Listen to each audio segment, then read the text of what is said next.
This is Comic Geek Speak, special Book of the Month Club edition, issue 7. What is 7? Yeah, 7. Animal Man.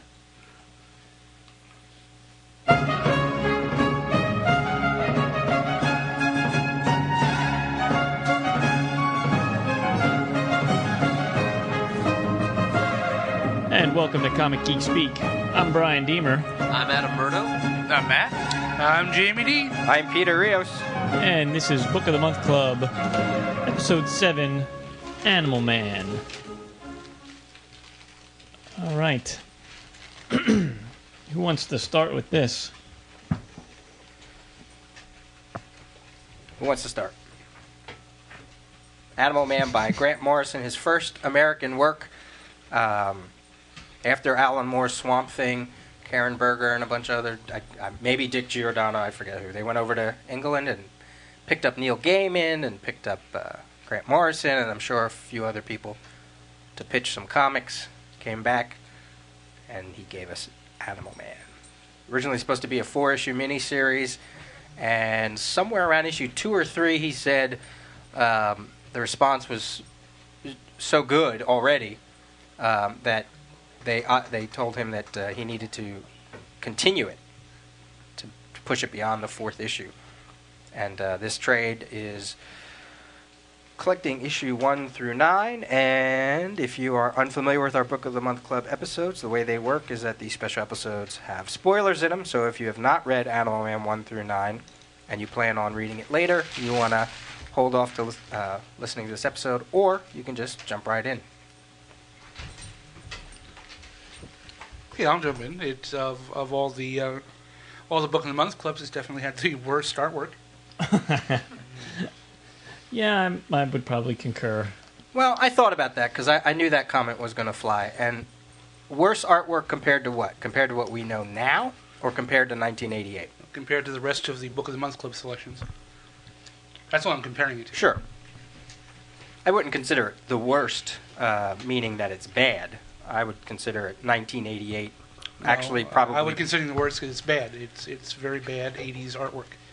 And it's actually... I think as far as 80s artwork goes, it's one of the better 80s artwork. It's honestly the reason I haven't read this book.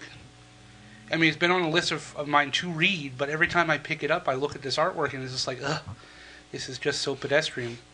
And it just didn't make me want to read it. I mean, I was glad we chose this because I had a real reason to sit down and read it, and until you get to the last issue with Tom Grummett, and it's not even the best Tom Grummett I've ever seen, the artwork is just bleh. And I know he goes on to do more of these, so it doesn't really, make me want to read the rest of this run. But that's just my opinion. Yeah. I have to say, the first storyline with, what was it, Buana Beast? Mm-hmm. I thought was pretty interesting. Buana Beast. Especially with kind of that doctor, how, what wound up happening to him. But then after that, I just kind of lost it. If it wasn't a Book of the Month, I wouldn't have read it. Didn't seem interesting to me. And he still doesn't seem like an interesting character to me. The first storylines I could get into a little bit, and then after, all of a sudden you had like the Wile E Coyote, and it seemed like, I don't know if something else was going on in DC Universe at the time, but well, there was the invasion crossover. Okay, because in one issue seems okay, and the next one he says his powers are out of whack. So it's there was nothing really that kind of connect that gap between the two. Am I right there, Peter? Yeah. Okay. I just smell your burger. It's funny that you're eating a burger during Animal Man. Well, that's right. I'm not vegetarian. I'm with you on that. I read the first 4 and I went, "Oh, this might be Grant Morrison that I like."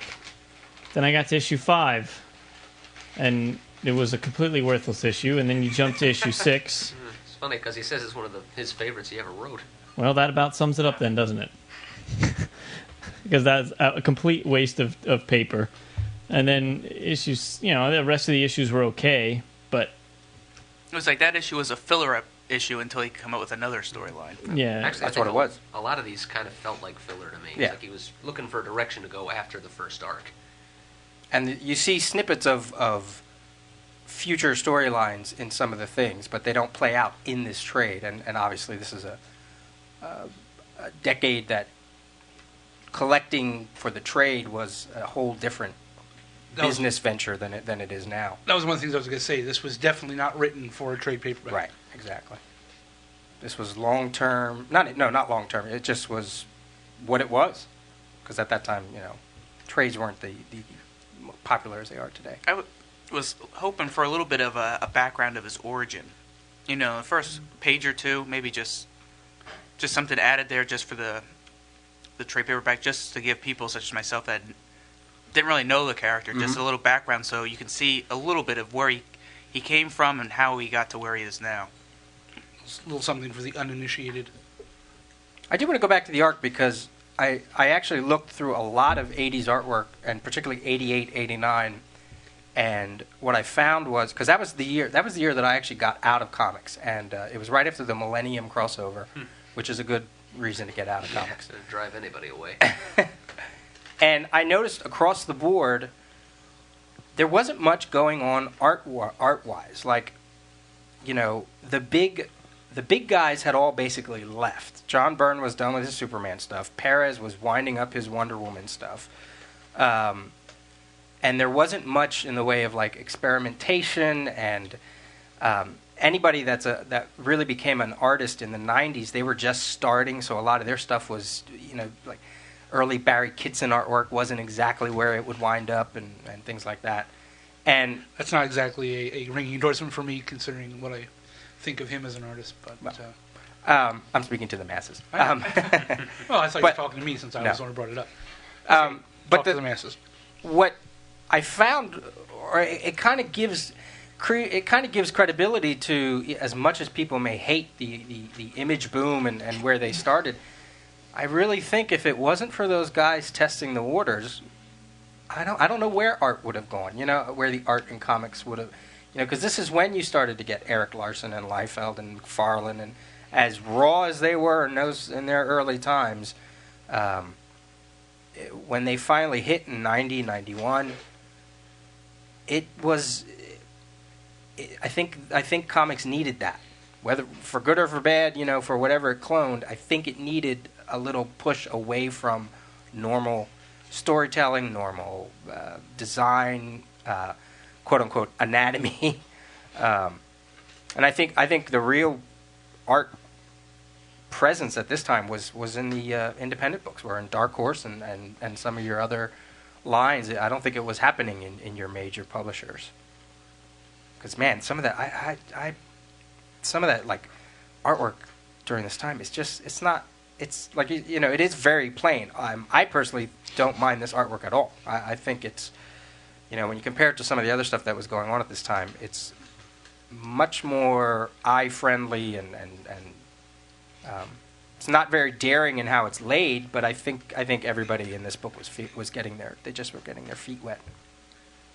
Now let me ask about, what do you guys think about some of the content in there? Like in the first storyline, those guys are just like blowing away animals, and then all of a sudden, the one guy was going to go rape Ellen. Yeah, and then in another issue with the Wile E. Coyote, you just see him get blown away, Blue Beetle style. So I mean, in that time period, didn't that seem to, just from what I remember, that seemed something that nowadays it's not too bad, but that seemed, from what I can gather, pushing the limit there.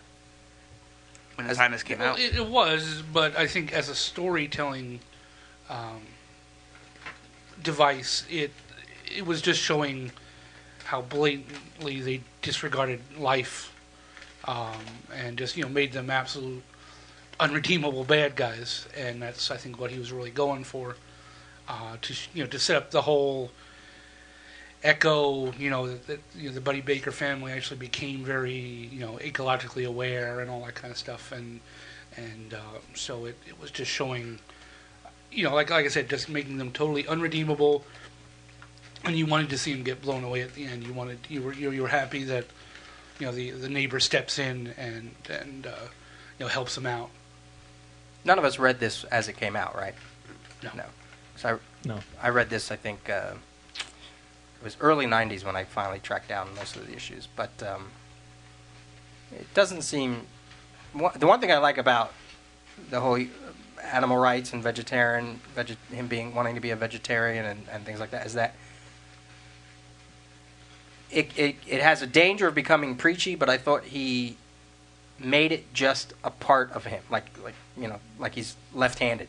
He's left-handed, he's got blue eyes, and he's a vegetarian. Like, I like that he showed the other side with his wife, complaining about, where's my decision in this, and although it's very obvious that there's an underlying thing of Grant Morrison's own personal views of all that, I think it became third, not even secondary.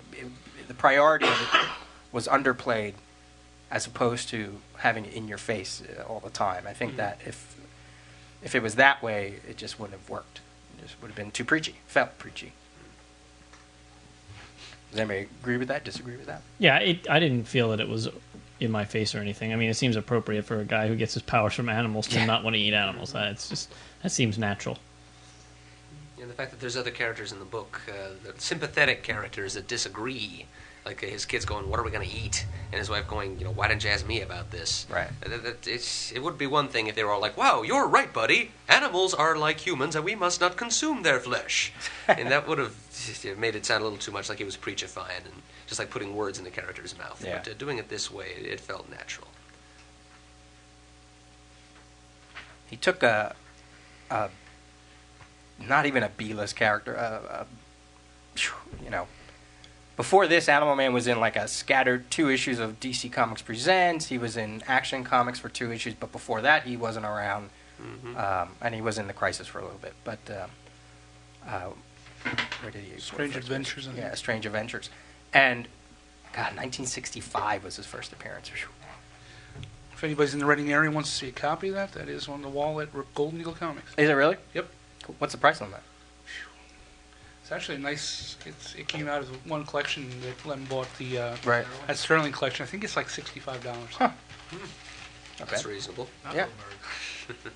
But he took a character that I think had every chance of staying in limbo, and it's funny that nobody since Morrison has been able to really, like, even beyond what Morrison did, the writers after him, they moved him into other directions. He wasn't wearing the costume that much anymore, and yet every time you've seen him after his Vertigo series, he's always back in costume. He's always the Animal Man that this series laid the groundwork for. Whether they don't want to change him from that, whether they get pitches of people who want to take him too far away from what he is, even in Infinite Crisis, he is basically this same character with the family and with the same kind of fears and whatnot. So, I don't know if that's a lack of creativity on creators' parts. There's only so much you can do with the character. I don't know. Yeah. All right. Throwing discussion points out there, people. Well, I'd chalk it up to the strength of the paradigm that Morrison established. I mean, this is the Animal Man that people seem to most fondly remember, and so other versions of him just don't seem to stick, Right. whether they're good or not. Yeah, because I never read the things. I never read beyond. Although some people like the Peter Milligan run. Oh, that's probably... Yeah, it's by Geoff. I forget just who see. else. Oh, did Tasha just pick up?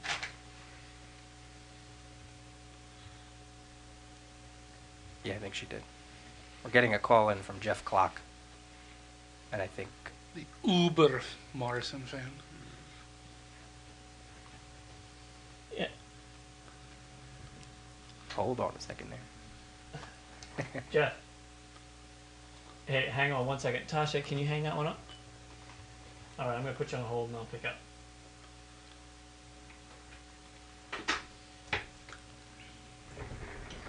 Hello, Jeff. Hey. Welcome to the show. Well, thanks for having me again. This is Geoff Klock, author of How to Read Superhero Comics and Why. That is the correct title, right? Yep, that's it. Good. Who has a website now, right? www.geoffklock.com? Yes, it's GeoffKlock.com. Awesome. So we're just in the beginning stages of talking about Animal Man, 1 through 9. All right. And the one thing I brought up is why nobody has really been able to do anything with him since this series. That's an awfully good question. You know, I don't know. I mean, certainly, I have no doubt that somebody terribly clever could come along and do something good with Animal Man. But Morrison had an idea about Animal Man, and he thought that idea all the way through to the end. I mean, he thought through all the consequences of the one idea he had about Animal Man. And so certainly you couldn't do anything more with Grant Morrison's Animal Man. I mean, he can't...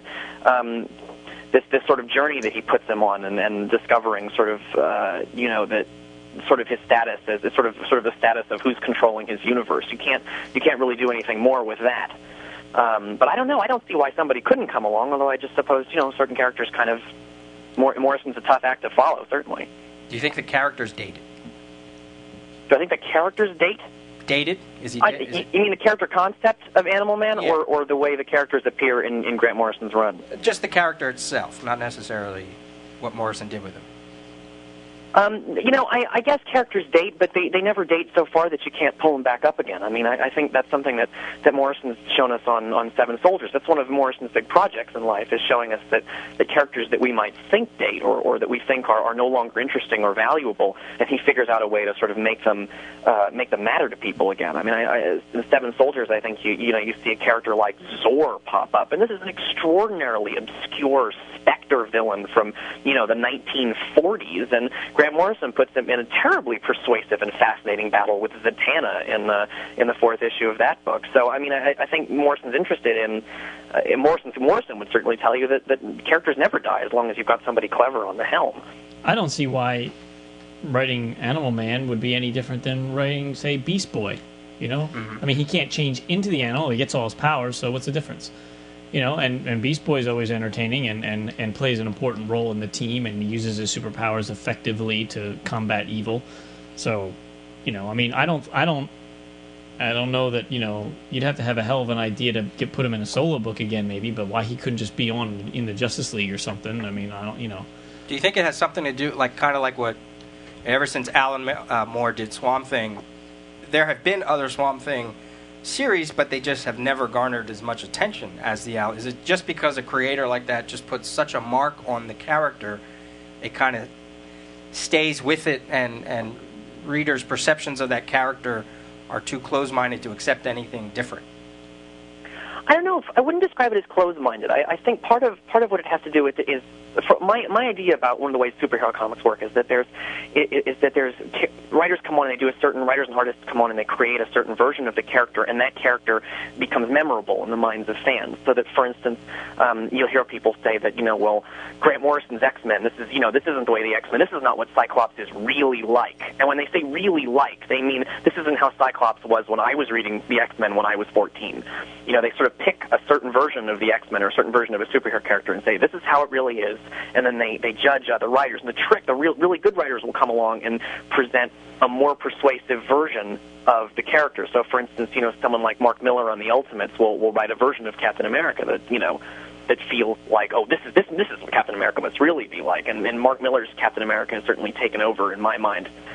My mental picture of Captain America comes from the Ultimates, and I think Morrison putting his mark on Animal Man and Alan Moore putting his mark on Swamp Thing, they do a version of the character that, in spite of the fact that the character, the book may continue to run and numbers keep going, there's a certain version of the character that's so memorably done that it gets stuck in your brain as, this is what this character is like. Right. And I mentioned something about that ever since after this series. You've only ever seen Morrison's Animal Man. You don't see Peter Milligan's or whoever else wrote him. You see basically Morrison's Animal Man, even in Infinite Crisis right now. Yeah, and I believe he's crossing over. Go ahead. Because you want to present a version of this character that people, the version that people will accept now is the version that Morrison has sold them. And it's entirely possible that someone else could come along and redo Animal Man in such a way that I'll feel like, well, that they've done a better. It's possible someone could do a better job with Animal Man than Grant Morrison did. No one's come along to do it, and maybe in 10 years we'll see something really fascinating in that front. In the meantime, Morrison's gone over to picking up other obscure properties and reinventing them, like Clarion the Witch Boy. Whoever thought that somebody could make a series about that character that would matter to me? I have a question for the group. Now, I haven't read volumes 2 and 3, so maybe something amazing happens in those issues. But what's so wonderful about these 9 issues? Like, why did anybody reading these make it through all 9 of these and go, I want to read 10 through 20, which is where all the good stuff happens? I mean, these aren't horrible, but I doubt if I was paying money for these that I would have continued. I never would have made it past issue 5. I would have read the first 4, thought they were good, got to issue 5, and canceled that right the hell off my list. Well, I think the difference is that this series, in when it came out, it was the mentality of this series wasn't about reading the trade. Everybody kind of always knew that Animal Man ran 1 through 26. Like it had a run. So but when you got to issue 5, you didn't know how long it was going to last. Oh, you mean at the time? At the time. Oh, when time. the book is coming month out. to month. Why would you have stuck past issue 5? Because at the time, I think it was one of the more experimental books out there. I mean, it owes a lot to Alan Moore's Swamp Thing, and it owes a lot to that type of writing. And at that time, comics were very basic. I mean, you think about other titles that came out at the time, they were all very superhero fare. And so you're saying you would read it just to know what was going to happen because it was different? You would read it because it was different. I think because... Not because necessarily it was good. No, I think the reason it was different was because it was also good and different.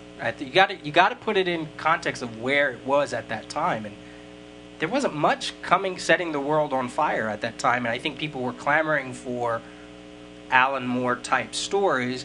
And the other thing was with all these other comics at that time getting grim and gritty and trying to really follow the whole Watchmen thing. Here comes Morrison with a very, at the root of it, very basic superhero story with a point. It wasn't just... What's the point?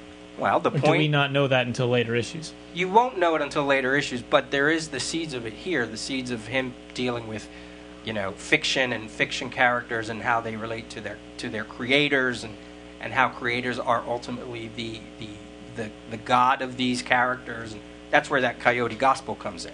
What? I don't understand a word you just said. Is there someone here that doesn't like Coyote Gospel? Is this the majority of this room doesn't like Coyote Gospel. One of the most worthless comics I've ever read. The majority of the room hates. Oh wait. Oh dear. Let me say this: the majority of this room hates the Harvey Award nominated Coyote Gospel. So go ahead, you can take it, Jeff. Explain the issue to us. I can nominate a piece of shit, and it's still a piece of shit. No, it's not. I understood. I mean, I understood what it was, but again, it's Grant Morrison writing for Grant Morrison and not the general public. And he admits that. But that's not why I read a book. I read a book to understand. I mean, like I said, I got from it what he wanted me to get from it, but it was still. Oh, I didn't even get garbage. I didn't either. I just got a Wile E. Coyote story. Go ahead, Jeff. All right. Let's talk about Coyote Gospel. First off, I just want to glance through a couple of things in the first 4 issues before hitting issue number 5, because I think it's what happens in Coyote Gospel is set up in the first 4 issues. The first thing that throughout the first 4 issues, there's this repeated reference that I'm sure everybody noticed, because Morrison does hit you over the head a little bit with it. There's repeated references to the Garden of Eden over and over again. In the first page, you have kind of the white beast guy is talking about how man should have stayed in a state of nature, never should have come down from the trees and built cities. We were better, in a natural state. The first time we see Animal Man, he's in a tree and he falls. And then of course we cut to the instant kitchen, and his wife is listening to a song, Garden of Eden. There's the beast is kind of set up as a kind of Satan figure entering the garden. There's a line about that compares the monkeys to Adam rising from the dust. I think that's in one of the beast monologues about one of the fusion monkeys.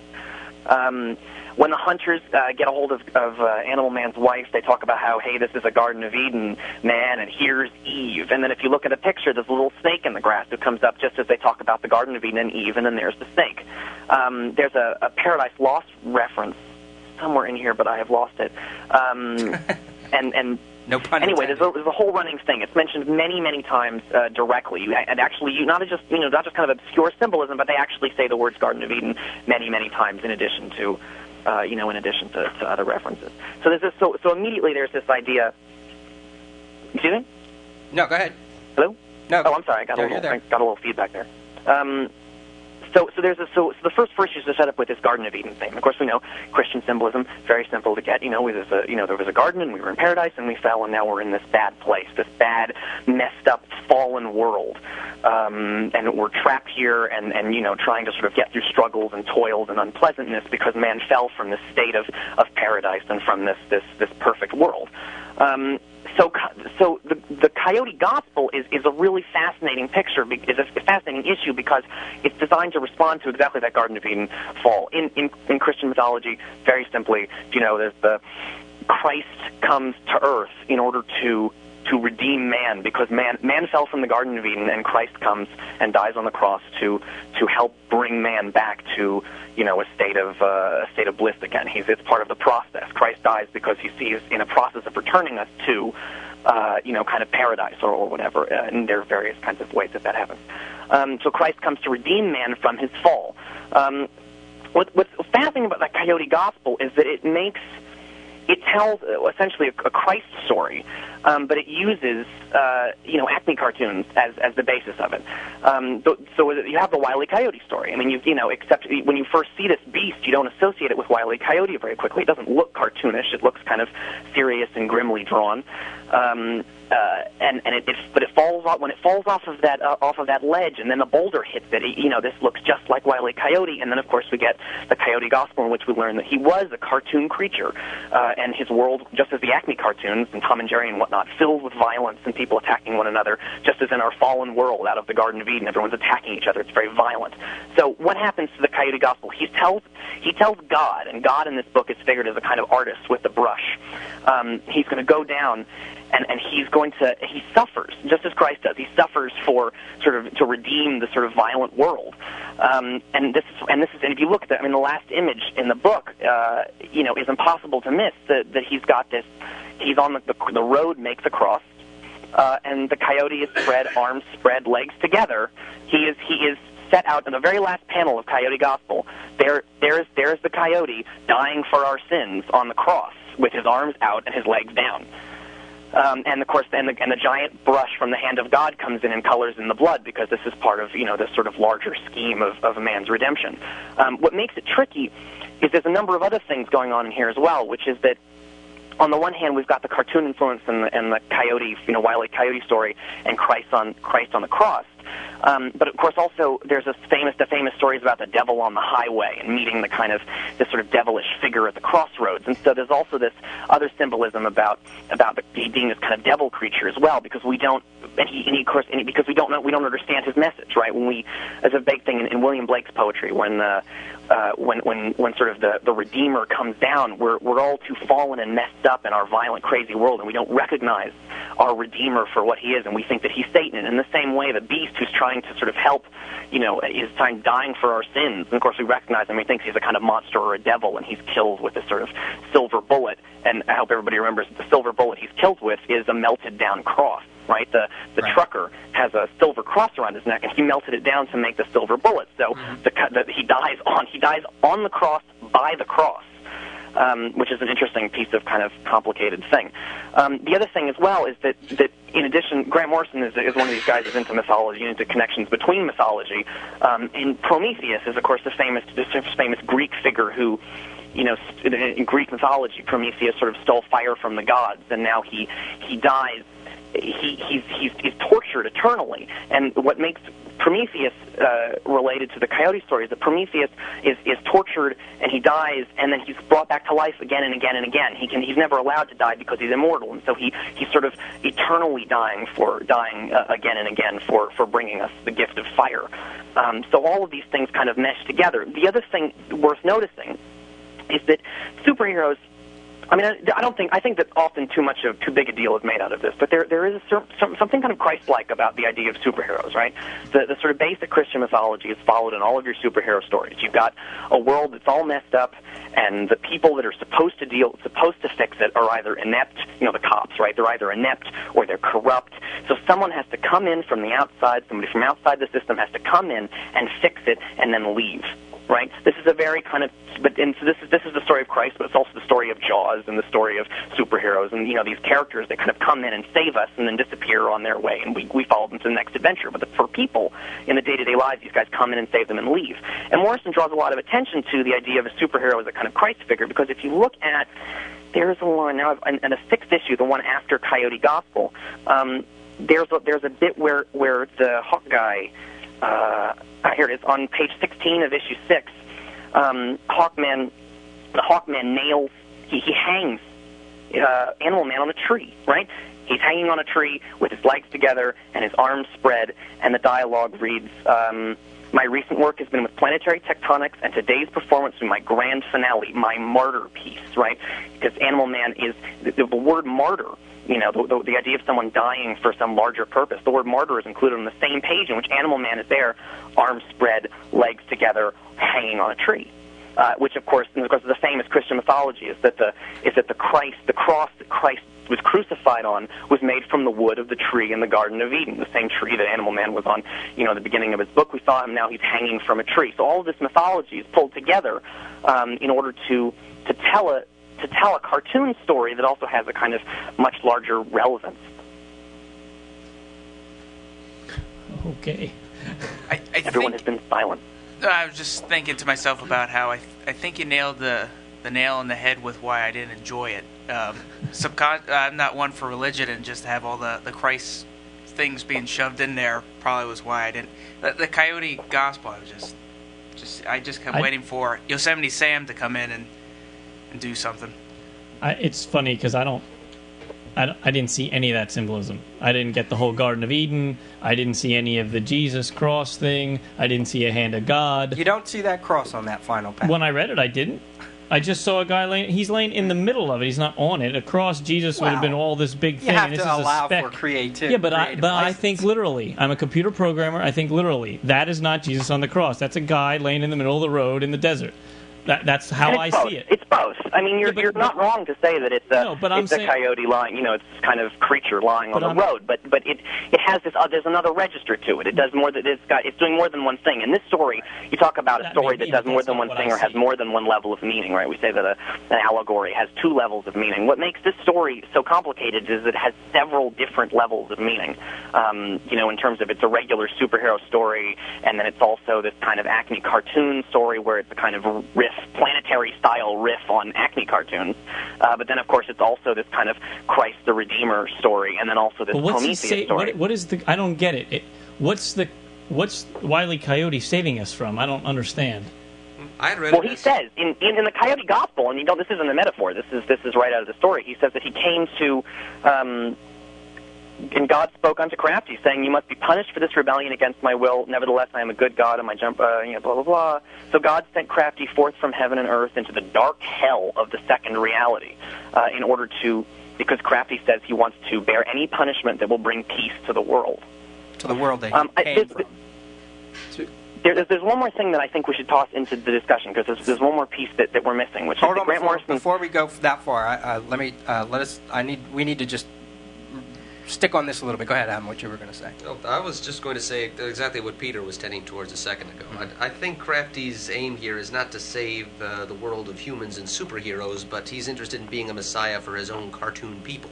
Right. So that's exactly right. Yeah, so God says he will make peace among the beasts. So basically Crafty is suffering in the real world so that his friends back in Cartoon Land can stop having to kill each other. Do you get that part of it? Right. Well, what we need to do is make the connection between Crafty and Animal Man. It's Animal Man who is going to be suffering to save his world. Right. Hold on a second. We're going back to the I still don't understand. How would Crafty getting run over by a truck in the Arizona desert or California desert or whatever, what the hell does that have to do with his back home world and stopping them from shooting each other with bombs? God demands a sacrifice, and Crafty is the sacrifice. Right. He was tired. God makes the rules, and God says, I need blood in order to, sort of make the world better. You're going to suffer, and the world will be fixed. That's the price for fixing your world. He was tired of his friends, the cartoon world, of going through this endless battle like cartoons do, of getting hurt but coming back to life, and getting hurt again and coming back to life, and getting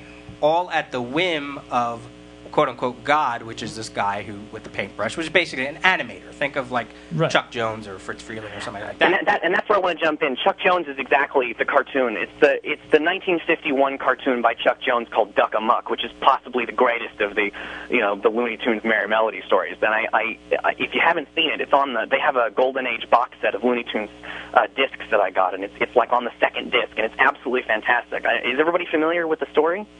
No. Probably if I saw it. Oh yeah, that's It's what a 3-minute cartoon. It's the simplest thing in the world. Daffy Duck, has a sword, and he's in a Three Musketeers picture. And as he begins swashbuckling and walks forward, the landscape changes, and all of a sudden it's a farm. And he says, "Well, what's up with this?" "Oh, a farming picture." So he puts on his farming outfit and he goes farming, and then all of a sudden it becomes ice cold. And he says, "Oh, I guess we're doing a skiing bit." And he puts the skis on. And as he goes through, this hand, this giant hand with a pencil or paintbrush, changes the background on him, so that he's always, he's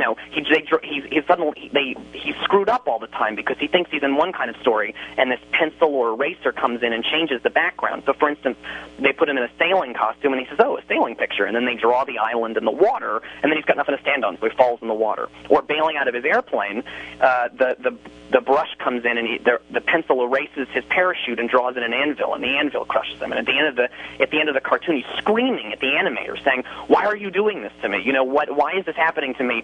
What is your problem?" And then as the camera pulls back, we discover it's Bugs Bunny with the paintbrush as the animator, who is messing up Daffy's world and driving him crazy. And Bugs says, "I'm a stinker, ain't I?" Right. And he says, "Ain't I a stinker," is the last line. Bugs Bunny is controlling Daffy Duck's world, and the parallel to Crafty is that the god with the paintbrush is figured as God. I mean, he's actually figured as the guy that's screwing with your world, is this kind of artist figure who writes the world that you're in and messes with you from his, lofty perspective. And Crafty is tired of this, tired of being in this endless cycle, so he demands release. The animator says, "Fine, but this is what I need from you." And so yes, which is what God says, which is very similar to kind of the Christian thing. God says to Jesus, "Need blood." This is the saving the world requires a sacrifice. Right. So the sacrifice is he can no longer live in that world. He is bound to live in our world, which is basically hell, and is constantly brought back to life. But it's much more painful. It's a much more painful experience this time because we're dealing with real world physics and things like, or whatever else. And here we come to, now having put all that together, now we can see it's more visible in the larger Animal Man, the 26-issue Animal Man run. But already in these issues, you can see what's going on. It's that Crafty's relationship to this god with the paintbrush, where he demands a sacrifice to save a world of violence, becomes mirrored in the larger story as Animal Man has to face off against, and of course, if you look through the book, you can see there's a computer screen and this thing about God does not play dice with the, dice with the universe, and there's this. So there's a sense that someone else is writing this story, right?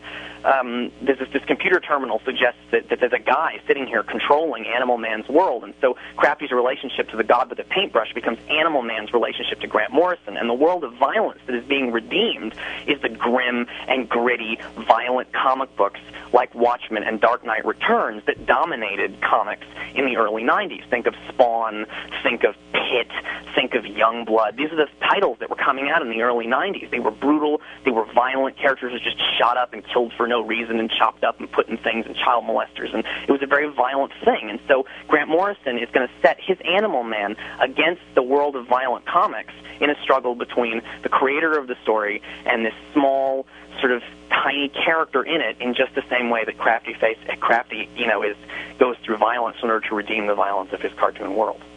One thing I have to add, to go back to Brian's question about what would keep a reader interested, is I think it was those little snippets in the later issues of who's that shadowy figure in the trees, and yes, what's this deal with the Indian character that comes into play, where he feels out of place and but he has all these memories, but he doesn't know why he's part of this world, and you follow his journey too. So I think at the time there probably was a sense that some people were like, oh, there's something's going on, like a lack of better description, like an X-File-ish kind of thing. There was something going on that he needed to get through.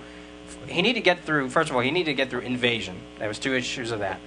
Then they wanted to give Animal Man more exposure, so they put him in Justice League Europe, and that's where you get that last issue there. So which is maybe the most entertaining issue in the bunch. So, you have to get through. He had to probably get through those issues before he could really full force go into what his next arc, quote unquote. Yeah. The other thing I have to ask, though, Brian, is if you know you're reading a book of the month by Grant Morrison, why do you think you should go in reading it very literally and not try to read something else? Because I don't believe in reading between the lines. I believe because I have a problem with that. If I'm a writer, I'm gonna write down what I'm talking about. I'm not gonna put all this. You find you hidden gravitate to authors who write like that in novels as well. Oh, absolutely. I don't like. I've had endless arguments with professors in college and high school about the books that we were reading. And no, that's not the meaning of the book. The meaning of the book is this and this and this because this is what it says in the book. One of Brian's favorite authors is Tom Clancy. I know that. Yeah. And ain't nobody that puts more detail and straightforward writing than Tom Clancy. So I can see where he comes from. I'm not that way. I don't mind, reading into it. I mean, right now I'm reading. I sat down. I'm starting to reread Neil Gaiman's American Gods, which, good Lord, that is nothing but reading between the lines and trying to figure out as a Sandman, who the gods are that he's talking about, and so on and so forth. So I don't mind reading between the lines. It's just that issue. I didn't like it. It was just it's to me that's Grant Morrison again, writing for Grant Morrison, not writing for us, and he's writing for me. Well, yeah, you're just about the only person he's writing for, Jeff. I'll give you that. But and I'm not saying this to take away from anything, because actually right now I'm enjoying Seven Soldiers. I've picked up all the Seven Soldiers. I've been reading them, and they're making sense, which scares me. But I'm enjoying them. I can see where he's going with the storyline he's telling. And he's also it's not a like better I hate writer Grant now. Morrison, but it's just with these. And I read the whole thing. I went in thinking, okay, I'm not a big fan, but I wanted to read these. I came out saying, I don't really need to read the other two books. There's nothing in there that's got me excited enough to pick up the other two books. And I feel maybe I'm missing something, and I kind of feel sad about it, because I wanted to read this. I wanted to like it. I wanted to, get that feeling that, damn, I want to read those next two books, and I didn't come away with it. I'm with you, Jamie. And sorry, Matt. Obviously, I'm the big Morrison fan here, and Adam is as well. My thing is, I think if you're going into a book and you know who the writer is, like you even mentioned before, you said you can see these things that Geoff is talking about in the book, even if it wasn't something. Oh no, I understood. I understood exactly. Like I said, I understood what he was going for. But because you point out frequently to a lot of pros, you always say, why aren't comics treated like literature? And I think that mentality is exactly why comics aren't treated like literature, because comics everybody always has this superficial feeling about it, and if you think that comics shouldn't ever be like this, then they're never going to be. I completely disagree, because I judge literature the same exact way, surface value. That's why there are words. So then we can agree that that's a fault in your reading, not in the writing. It's not a fault. It's the way I enjoy reading. Let's be clear about something. You're talking about reading in surface value or the hidden message in it. There's a kind of the thing about.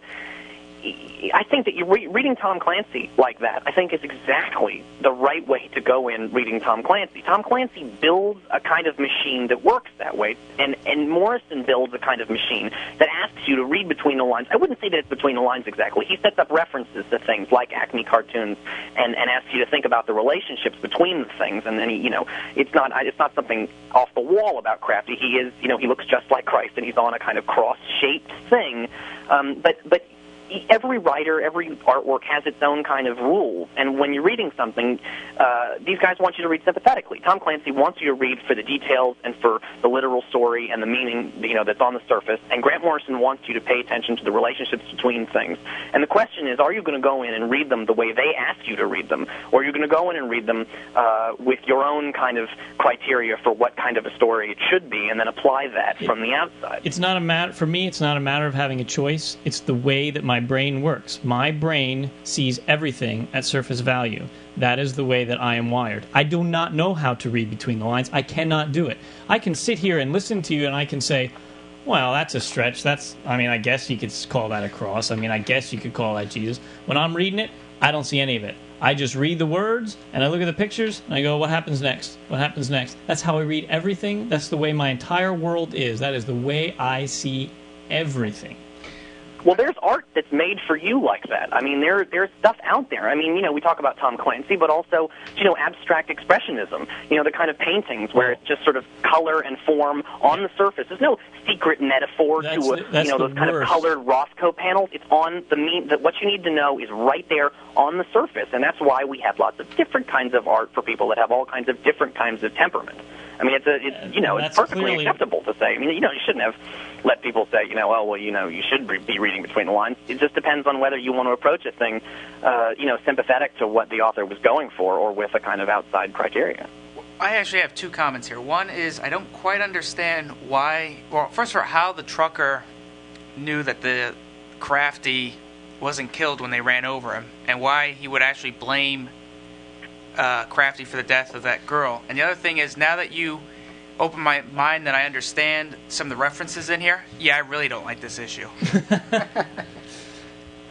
Well, I think you not like the issue because so you agree with me that those kinds of meanings are in the story. You just don't think they should be. Well, once you pointed them out to me, I can see them, but you have to understand. I hate religion to begin with, and then to have it integrated in a story that, first of all, glossed right over me when I was reading it. I just kept going, this kind of sucks. This really sucks. I have no idea where the heck this storyline is going. And now that you explain it to me, I can see it, but that doesn't make me any more impressed with it. Which is fine. Like I can accept those critiques more than I can what Brian is saying, only because I feel it's almost like, if I open up a Neil Gaiman Sandman, I'm not gonna. I know going into it, I'm not gonna get a normal. I shouldn't say normal, but I'm not going to get, a plot line of here's A plus B equals C. You know what I mean? It's going to move in different ways. He's going to try things out in new issues, and the same thing with, this with anything Morrison does as well. I sit down and I know ahead of time that there's more to it. I know that there's more to Shakespeare. I know that there's more to, Sam Shepard plays, and there's deeper meanings in a lot of things that I read. There's deeper meaning in Lord of the Rings, Let me put it this way. Seinfeld episodes too. Let me put it this way. If you're going to write something, whether it's a comic or a novel or whatever, with hidden meaning, it should also play well on the surface.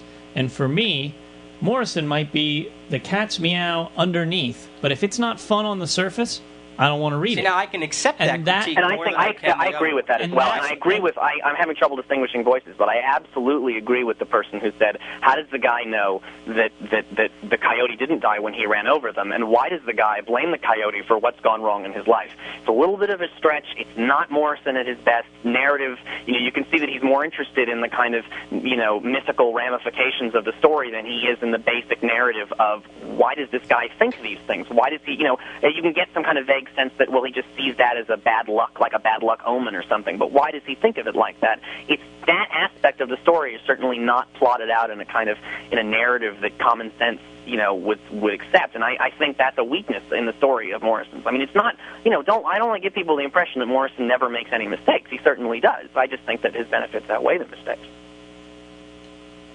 Were you going to finish your thought? Oh. No, I was just going to say that, so for me, what Morrison does on the surface doesn't click with me.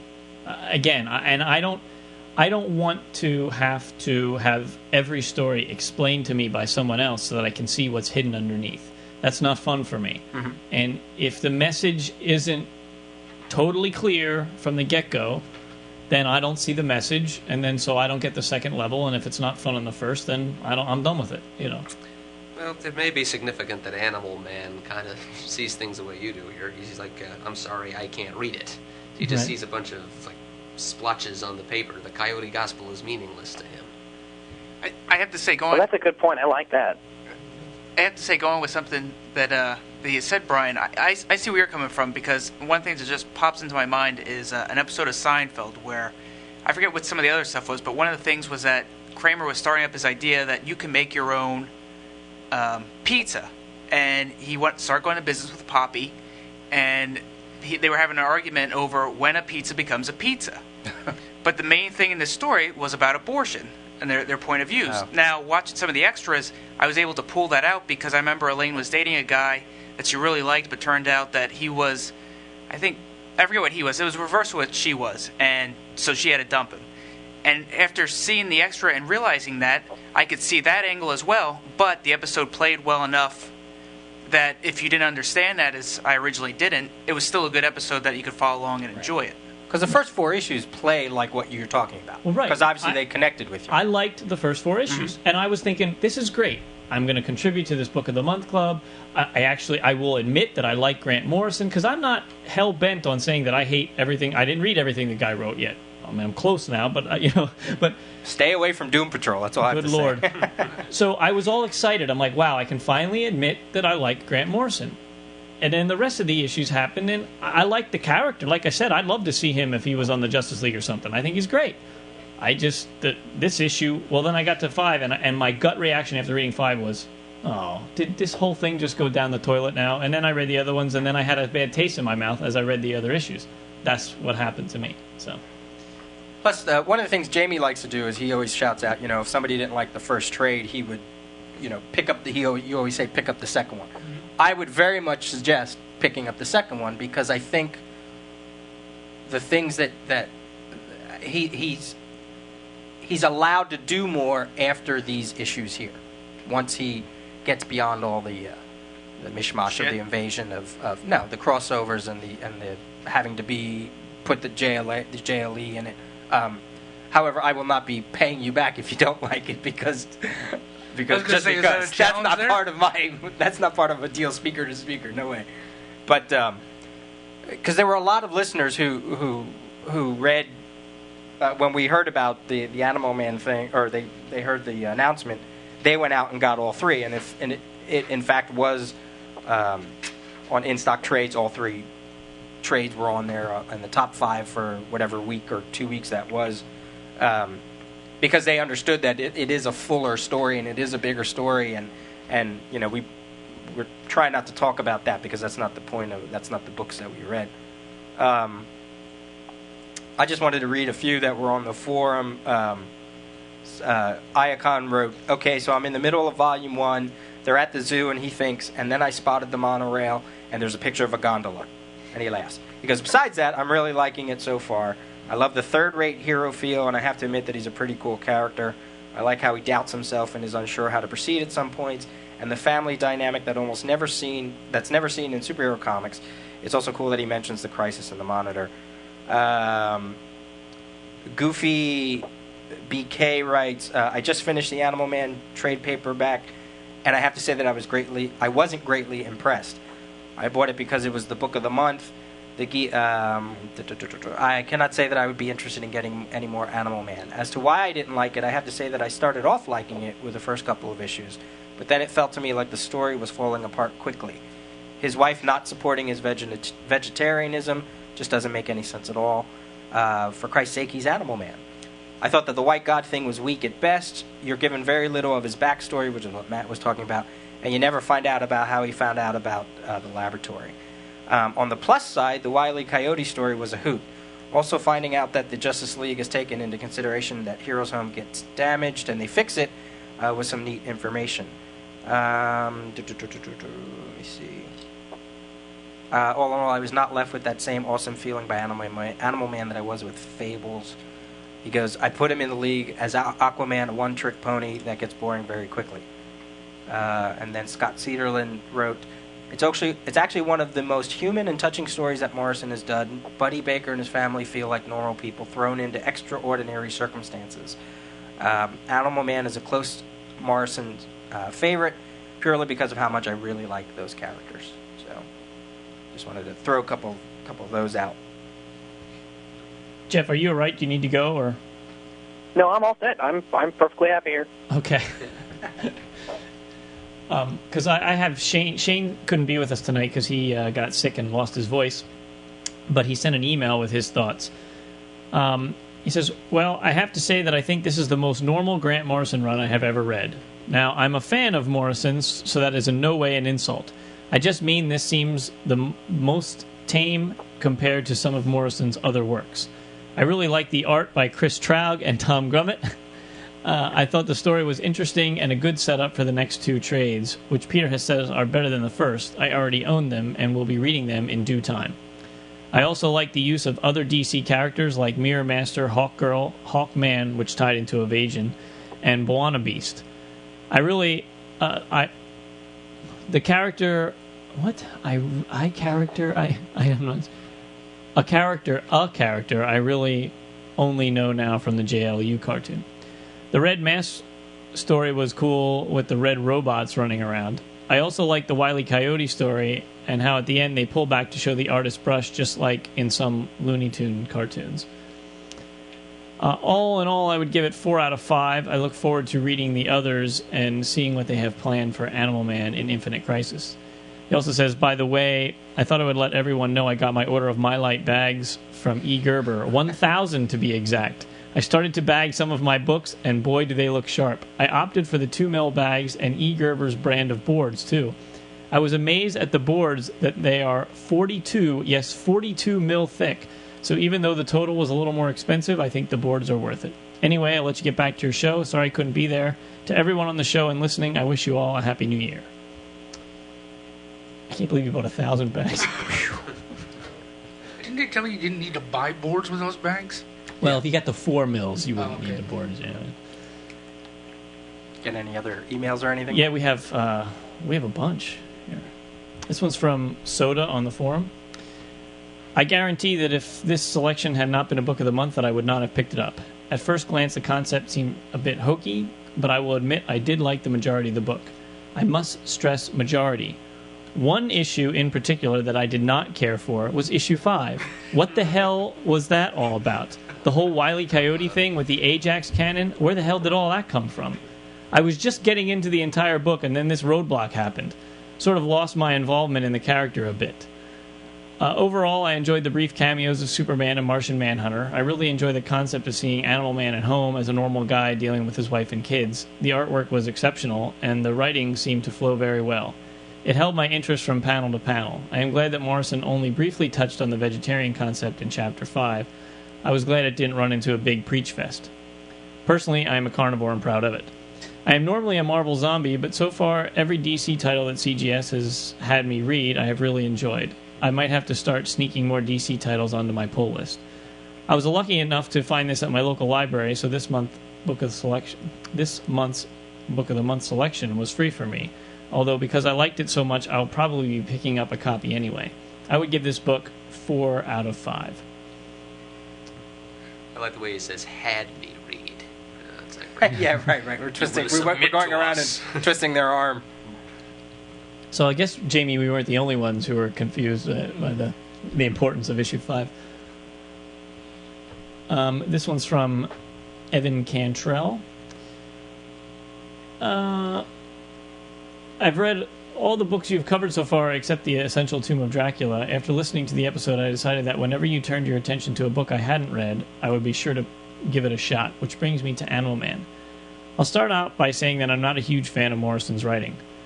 That isn't to say that I haven't enjoyed a lot of the books he's written, Marvel Boy, New X-Men, We 3, and Seven Soldiers. But I've been left disappointed just as much by his writing at times. Sea Guy, The Filth immediately come to mind. It may be just me, but the issues collected in this trade seem to be some of the most straightforward and clear writing that Morrison's ever done. I was a little disappointed by the first half of the trade, but from the Red Mask story on, I really enjoyed it. I was left a little confused by a couple things in the later issues due to things that were going on in the greater DCU. Do you think you guys could talk a little about the events that were happening, like Invasion and the Gene Bomb, which disrupted Buddy's powers? Yeah, what did happen that messed up his powers? The aliens were sore losers, so they detonated a bomb that was to target what's called the metagene that makes, which I hate, absolutely hate, which powers most super people in the DC universe. Not quite similar to mutants, but, along that same line. And the invasion was fought back, and a lowly alien decided to set off this bomb, and it was supposed to, take away their powers or make them sick or make them die, and across the board it did for a little bit, but then everybody got better. Also, like, gave some people who didn't have powers, got them. And, Right. Some people who had powers just had them changed. Like, for example, I think the Gene Bomb is how Fire of the Justice League got the power to flame on, so to speak. It used to be she could just, like, breathe fire out of her mouth. But after the Gene Bomb, she could turn herself into fire and fly and do all sorts of cool stuff. That was where they tried to give Green Arrow That's what I was going to bring up. Oliver Queen. I hate that. I hate that whole thing. Anybody that had like any kind of like Olympic level strength or beyond suddenly was a Deathstroke was suddenly a metahuman. It was like ugh. It just cheapens it. Yeah, it does. Yeah. Sons of bitches. We got one from Mario. Trying to get a hold of Mario. He says when he thinks of Grant Morrison, he does not think of JLA stories or X-Men. He thinks of three things: Doom Patrol, Invisibles, and Animal Man. It is these three books that I think define him as both a postmodern writer and a deconstructionist. How fitting, then, that CGS decided to choose what most consider to be his first mainstream work as their book of the month. Now, I did not read these books the first time around. They began in 1988, and I was only 11 years old. It wasn't until 7 years later in college, in the middle of my Invisibles reading, that I finally picked up the entire Morrison run of Animal Man. Wow, this book was amazing. I just reread it again for the first time in probably 5 years, and I am still amazed by it. As I begin, I realize right away how much I miss caption storytelling in books today. Being able to set up a scene with captions and third-person narration can add many different levels to a story. And people don't do it anymore. I mean, can you picture Watchmen without Alan Moore's captions? Writers who choose to use only dialogue are really limiting their storytelling abilities. Animal Man used this method perfectly. Anyway, as the story begins, Morrison reintroduces us to Buddy Baker, his wife Ellen, the children. Morrison sets up right away that this is not a superhero book about Animal Man. This is a book about Buddy Baker and his family. Just look at Buddy. He starts out wanting to be a superhero because he wants a little fame and thinks he can make a living for his family, and his wife can concentrate on her book. And when Buddy is out being a superhero with B'wana Beast, Morrison doesn't just forget about the family. He puts them in their own conflict with the hunters in the woods. It is after the first 4-issue storyline that Morrison really starts showing his postmodern writing chops. Issue 5's The Coyote Gospel is a wonderful single-issue story, and it is where Morrison breaks the fourth wall for the first time. Something is odd in Animal Man world, and Buddy is not really in control of his life. Some external force is. An external force that we will not see for over a year and a half, but that's another book of the month. These first 9 issues are hard to separate from the entire Morrison arc, but I will say that the most important thing about it is the importance that Morrison places on the family. Morrison created a relationship between Buddy and Ellen that is as good, if not better, than that we see between Sue and Ralph Dibny. A dynamic that I feel should be used more in comics today. Thanks for choosing this book. I hope people pick up the rest of Morrison's run because it was such groundbreaking work. What's the fourth wall? It's a boundary. It's a theatrical term. It means a theatrical stage has 3 walls. It's got the left, the right, and the back wall. And the characters, the fourth wall is removed. That's why you can see them all. So breaking the fourth wall is when actors come off the stage or address the audience directly, or even come off of the stage and interact directly with the audience. Because the fourth wall is the wall that, if the stage is someone's room, it has 4 walls, but 1 wall is removed because you, the audience, are looking on. And breaking the fourth wall is interacting with the audience. So it's the boundary between fiction and reality, in other words. Yeah. I have to say, reading this, like if I had to give a score to this, I don't think I would score this one higher than some of the other two. This would probably be a 3, 3.5 maybe. What'd you give it? 3? I give it 3. Yeah, because rereading this, it's been years since I've actually read this. I was hit very hard with the first 4 issues with the similarity and the inspiration he was getting from Alan Moore. It was very obvious that he was channeling his Alan Moore, writing a lot of that narration. And where at one time it read a little smoother for me, this time it was kind of like, okay, I see where he's going. I see what he's doing, and I think if I remember right, as it goes on, he drops some of that. He's not as so wordy as he is in those first 4 issues. Well, now let me ask you, with because I know what happens later in the series to some extent, how does this series, the entire was 26 issues. Yeah. Factor into what's going on now in Infinite Crisis. That's kind of hard to talk about without spoiling. Okay. Yeah. But would you say this is kind of a stepping stone? Yes and no. Okay. But I think there's a reason why Animal Man is in Infinite Crisis. I think, because we got his family in issue 2 of Infinite Crisis. You see his family, and he's not like a major player in Infinite Crisis, but I think there's a reason why he's there. I hope. Other than I hope they don't just want to kill him. I mean, that'd be stupid. Yeah, Geoff Johns said in an interview somewhere that Animal Man does have kind of a fun role to play. Right. We're going to play something audio here? Yeah, we got a comment from Sean Whelan, Dr. Norge, on the forum. Jeff, just so you know, when we play these audio comments, you'll be able to hear it, but you won't be able to hear us, just so you know. Okay. Hey guys, Sean Whalen here, Dr. Norge on the forum with the Geek of the Day for the Book of the Month, Animal Man. One of the things that struck me immediately about this book was that I really liked this character. Not just the hero Animal Man, but Buddy Baker himself. Issue 1 was a well-written introduction, not only to Buddy Baker, but the whole supporting cast, his powers, and the first arc. Some of my most enjoyable moments throughout this trade. The shadowy figure of the Bawana Beast, the white god of Kilimanjaro, teased throughout the first 2 issues, hooked me into where this story was going. I will admit, by the time I actually saw the character, I'm like, who the heck is this guy? But it was still a very, very cool way to introduce a character. The meeting with Superman was incredibly well written and should be a template for how to have characters initially meet icons. I felt like I was there with Buddy. The whole description of he shakes my hand and makes me feel like I'm made of glass was absolutely priceless. The supporting cast is great, particularly his wife Ellen. The wife and daughter's meeting with the hunters, her dismay at the newly vegetarian household, followed by beating the crap out of the Mirror Master, really defined Ellen's role in the book and made her a three-dimensional character. This is sometimes forgotten when creating a sporting cast.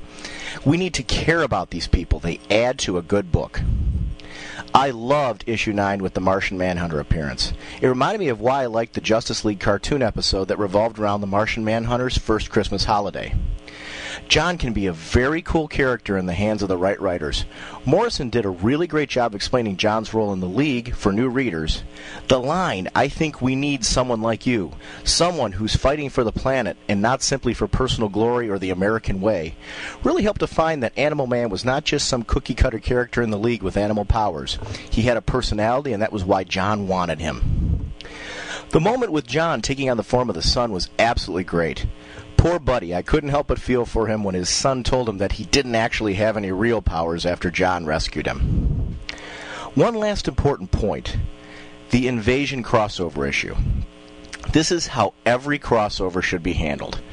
I read Invasion when it came out over some 15 years ago or however long it was, and I can't tell you a thing about the crossover. I just don't remember it.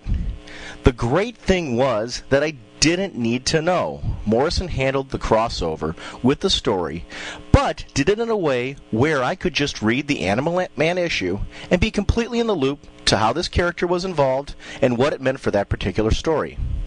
Not only was it a great single issue and showed how Buddy deals with life and death and crisis, it hooked me into the whole Invasion story enough that I want to go back and reread it, not because I'm forced, but because the story in that setting was so good within the Animal Man issue. Although I will say that I am assuming Invasion couldn't have been that great if I barely remember it. I could keep going on about what I like about this book, but I will sum it up by saying that I just like Buddy. He is a great guy, and I think in an age of huge events and buzz books, the best creators are the ones that can create characters that you can relate to and help you relate to the comic universe as a whole. This book has a great cast. Even the neighbors are well written. I can't wait for the next 2 trades. I have a funny feeling I'll be hunting down the back issues of the series beyond those that have already been collected. Thanks for a great Book of the Month choice. I totally missed this one when it originally came out, and I'm glad I have the chance to get involved now. If they kill this guy during Infinite Crisis, heads are going to roll because I really like him.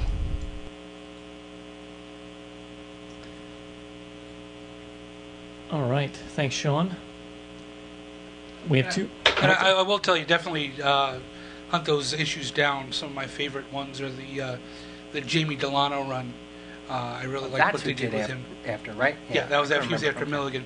That was when they got more into a Vertigo style book, so it was a little more adult as far as some of the themes they tackled, and just I really enjoyed the entire. There was a entire storyline where Buddy got killed and he had to come back, and his journey back to life. So obviously, he came back to life. Sure. But and that's one thing that I thought Jamie Delano kept in the book, and the book stayed with the whole family storyline. That was one thing that was always so central to the book. Wasn't so much it was about Buddy Baker, but it was about his family, and that is one thing that he kept going from the Morrison run all the way through. Hey, Jeff, let me ask you what you think about this. You might have a little more exposure to it. That Superman scene that Sean just talked about, and is that Morrison's view of it? And what I mean by Morrison is that his Scottish, British, whatever foreign view of Superman coming through Animal Man? In the sense that he almost seems not spaced out or anything. He seems a little alien. He's like, I saw you with my telescopic vision and thought I'd say hello. Oh, excuse me one moment. You hear that? Sorry, of course you don't. He's very. I would say aloof is more the word toward. What do you think about that scene? I mean, I think that's quite right, and I think you can. I mean, he talked in. I remember some of the interviews he talked about before taking on All-Star Superman. Talked about the way that this character is so unbelievably powerful that he, that Morrison thought that the right personality that Superman should have should be kind of, he's at ease and very confident because he's so ridiculously powerful. But there's this kind of, there is a sense of detachment because he's not like other people. I mean, I think you can certainly see Morrison. I think it's a similar idea that he's going to be working. I think we're going to see that Superman in All-Star Superman as that run continues, however slowly. We have another quick email. This one's from Ross Johnson R Johnson 2222 in the forum. Just dropping a quick email to give a couple of thoughts on the Animal Man trade. I enjoyed it. I wouldn't say it was as good as the most of the books of the month you've done, but it had enough about it. From what I'm hearing, the story picks up more in the next trade, so I've already picked that up. Haven't read it yet since I got the entire Preacher run for Christmas, so I'll have to wait a while. Yikes. It was nice to get a view of the character, though, with him now appearing in Crisis. Otherwise, he'd have just been another guy I didn't understand yet. And I'll finish with saying that the Coyote story was probably my favorite issue in the book. And we have one last listener comment. Oh, and it's not short. Yikes. Is that the one from David? Yes. Because he also sent that to David D. Yeah. It's long. Yes, from David D. Hey, guys. I think this was a great choice for a book of the month, partly because I love Animal Man and I'm glad to see it get new readers, but also because I think it can be a tough book to love, which should make for a good discussion. I'm trying to paraphrase here a little bit. To me, the challenge and reward that Morrison set before himself and his audience in spotlighting a third-tier character like Buddy Baker in a universe populated by icons, demigods, and humans honed to perfection, where is the place for someone more like us? Someone who blunders into their powers, has no childhood trauma to speak of, and isn't really sure what his contribution to the world should be. Someone that has to worry about making a living and whether or not his family admires him. Someone who needs a jacket with their supersuit because, well, it's kind of embarrassing wearing a skin-tight costume and gives me somewhere to keep my money and stuff. That is what appeals to me so much about Buddy, especially as a character in the DCU. Sure, you wouldn't want the only hero in the world. You wouldn't want the only hero in the world to be like this, but in a world filled with metahumans, magic, and alien tech, this is going to be somebody who ends up superpowered, who has a good heart, but to put it in one way, is the average student. Jeff? Jeff? Oh, did we lose Jeff? Oh, I guess maybe we did. Did his calling card run out? Yeah, we lost him. Jeff? Yeah. See if he calls back. Maybe he got tired of. He was like, "This is cha-ching, cha-ching." I'm just putting quarters in the. Yeah. Yeah, I lost my place now. Okay, so it's getting late, so I'll get out of college essay mode and bullet point a few last thoughts and then be done. 1. Something that I love. He has a family. Not a love interest or a girlfriend who doesn't know his identity or a family of the other people with powers, but a family. A real one. It seems so simple, but when you stop and think about it, how many other heroes can we say that about? And for me, rereading this series as an adult, it makes all of his wants and fears... Hello?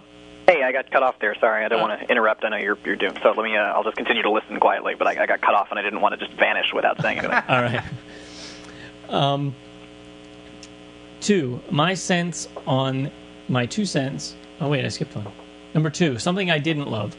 That his wife was nearly raped within the first 3 issues. I mean, I can see how Ellen and Maxine's encounter with the hunters fits the theme of the multiple narrative, all of which are about predators and prey. But still, it reminds me that the earlier conversation you guys had about a girlfriend in the fridge and how we don't need all the female characters threatened with sexual violence just as a kind of dramatic shortcut. I also hated when the cat got killed. I mean, I have no literary reason, since I can't say that there's a big trend of cats getting killed in comics, but I can still not like it, as a cat guy. Number 3, my 2 cents on the Coyote Gospel issue. Is it a little heavy-handed and unwieldy? Yes. But if you can, try to look at this issue through the lens of 1988 instead of now. There is a lot more room for sophisticated expressionistic storytelling now than there was then, especially for a mainstream DCU book. But I have to admire how brave it was to try an issue like that. Just 5 issues in, that puts the title character in the background and challenges the reader to make their own interpretations.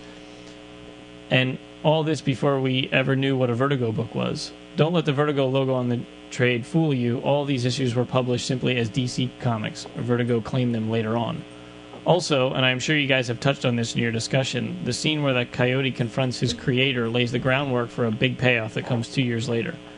And I would argue the fact that this risky issue was accepted and enjoyed by so many readers helped lay the groundwork to make the Vertigo line possible. And finally, number 4, one observation.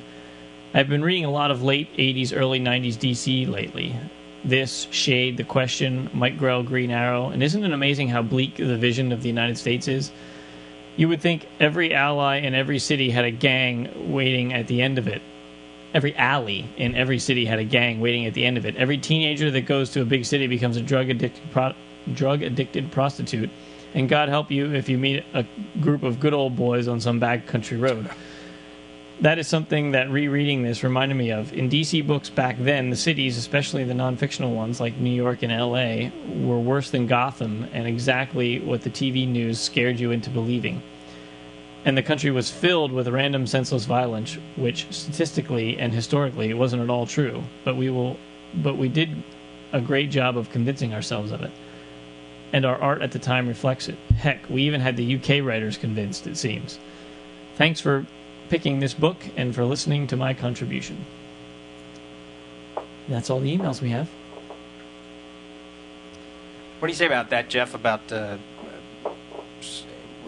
people, the social relevance, what was going on at that time? Does he make any point to that? Yeah, I mean, it's absolutely right. I mean, I think it's a good point.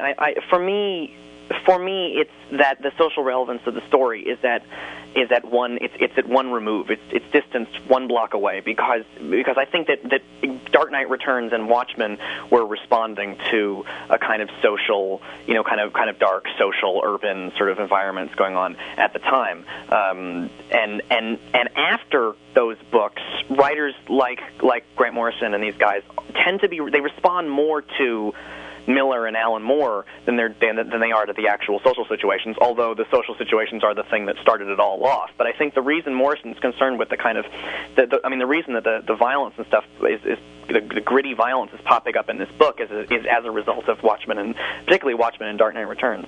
He's responding to the gritty world of comics that was spawned by those books. Although again, those books did come directly out, did come from reality. And we can't forget the covers by Brian Bolland, which were probably helped to sell this book back in that at that time, just because they are phenomenal. They are absolutely amazing, as were the covers that he went on to do for The Invisibles. I mean, they're absolutely incredible. Yeah. I mean, he continues to do phenomenal work. I can't think of a cover that I just went, ooh, if it's a Ballin. But, I mean, for these anyway, these are pretty standout. Oh, I'm looking through the covers and I'm realizing that I was trying to make this point in the discussion of Coyote Gospel that Animal Man was like Crafty, was sort of going to be put through a violent ringer in a kind of battle with the artist as God kind of thing, and that the Coyote Gospel was in one issue kind of a mini version of what's going to happen in all 26. And if you look at the cover of the Coyote Gospel, it's Animal Man, arms spread on a cross. And with the hand of the artist coming in, so it's exact. So the cover is it happening to Animal Man, and the story is it happening to Crafty. So Crafty is a kind of a version of Animal Man in a sort of micro world. Right. Great. Well, I think that wraps it up. I think we're wrapping. It was a good discussion. Yeah. Yeah. Probably our most in-depth discussion we've had on a Book of the Month. If I could just add on the way, I'll just add one little detail.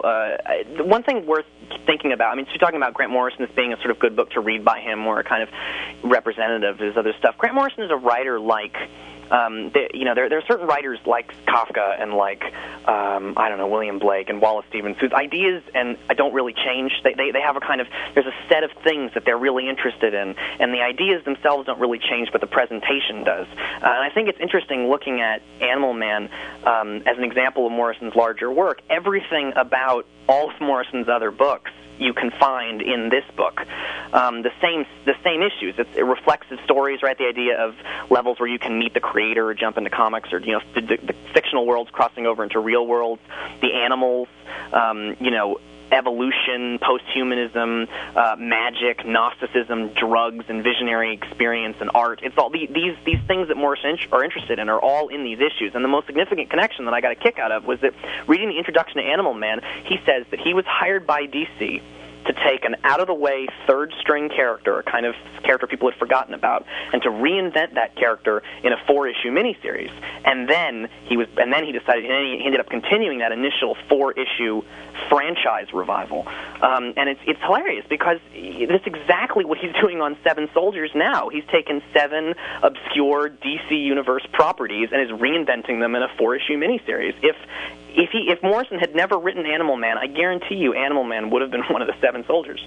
It's just worth thinking about Morrison. His presentation gets better, he gets slicker, he gets better metaphors, he gets better, better writing, cleverer stuff in there. But fundamentally, the ideas with him he's got the same set of ideas for 15 years.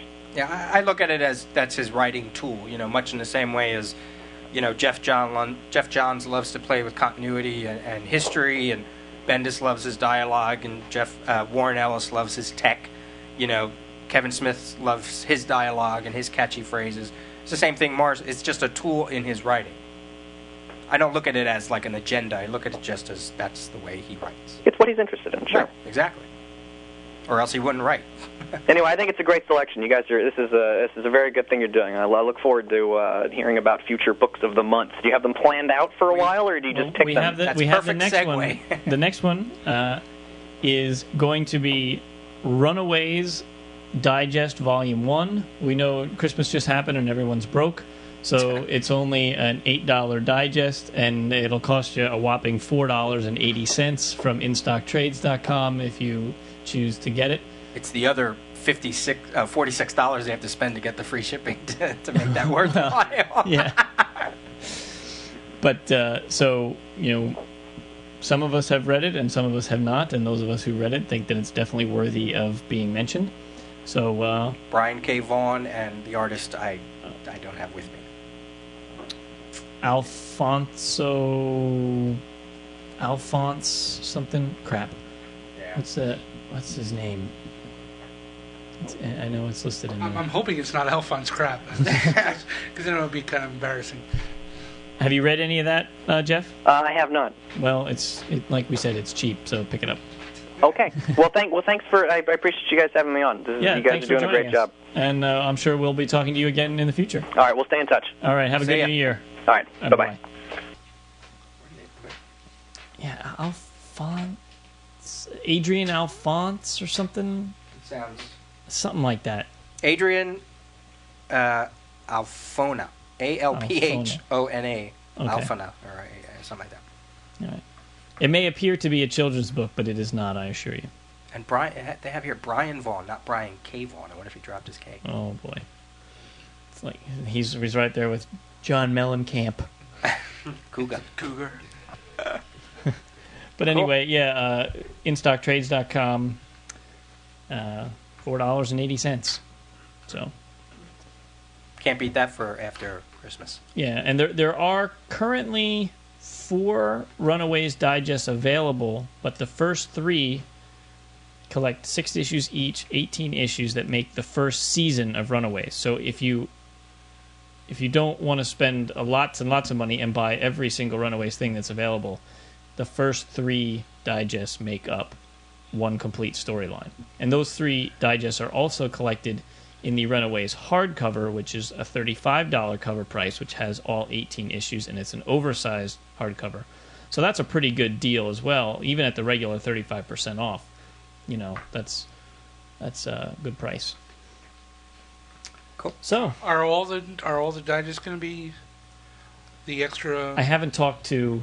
Okay. I admit I have not gotten a correspondence back from Cameron. I would assume that he will continue the tradition and discount all Runaway stuff by 40%.